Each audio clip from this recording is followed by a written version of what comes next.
there, friends and followers. The Ocala area has numerous different museums that really dive into the history of our local culture as well as Florida as a whole. In fact, this next location that we check out not only serves and educates the everyday resident, but also puts a specific focus on the up-and-coming generation with the boys and girls of the Marion County Public School System. There's no doubt that you'll learn something new here. Stay tuned.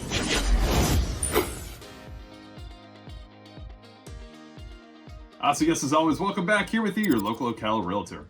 Now, as mentioned, here in Ocala, there's some really great educational museums offered to us here. Places like the Discovery Center, the Marion County Museum of History and Archaeology, and heck, even the Don Garlitz Museum of Drag Racing. There is one in particular that has a unique story of how it came to be and the impression that it has on those that involve themselves with it as well as visit it.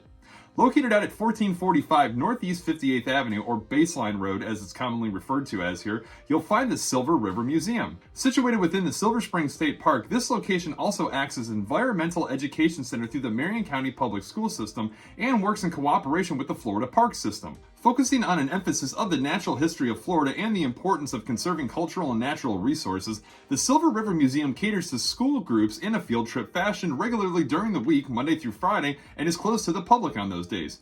On weekends, however, the museum is open and available to all visitors.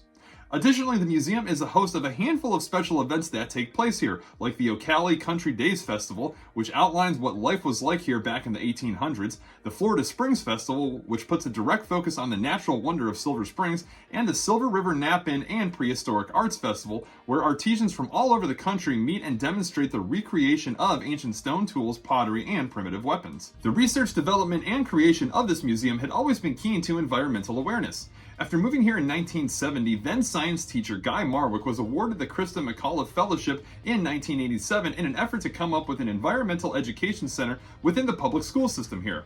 The fellowship program were grants administered through the Department of Education rewarding excellence in teaching. The concept and idea for the museum gained popularity and a strong support from different businesses, citizens, the Marion County Public School System, the St. John Rivers Water Management District, and even the Florida legislature. Finally, in 1991, the museum opened and would go on to educate on average more than 15,000 students each year. Marwick served as the founding director until retiring in 2004. Inside the main museum, you'll find essentially three different sections.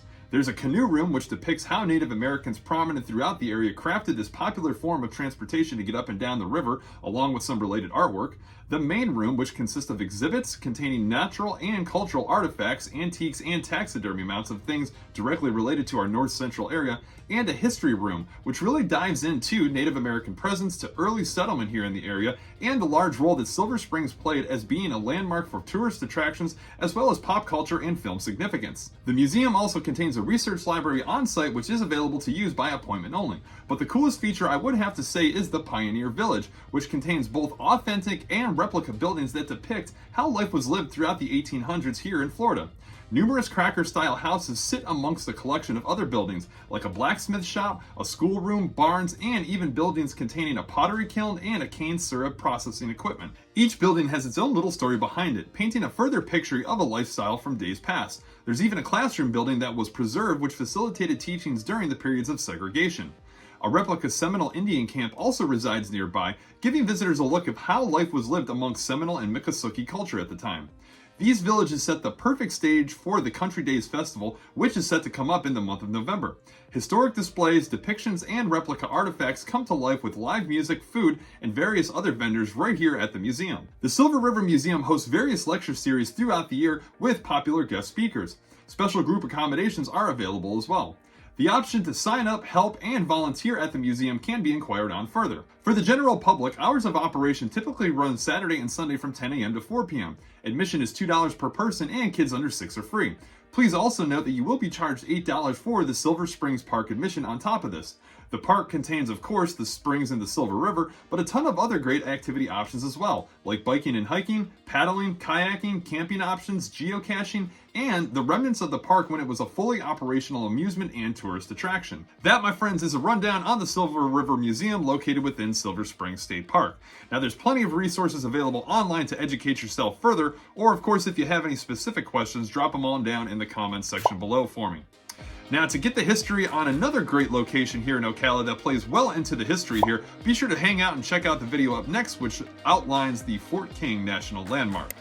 As always, be sure to like and subscribe to the channel to stay up to date with great information like this as it's released. As always, thanks for tuning in and checking out the videos, and we'll catch you guys on the next.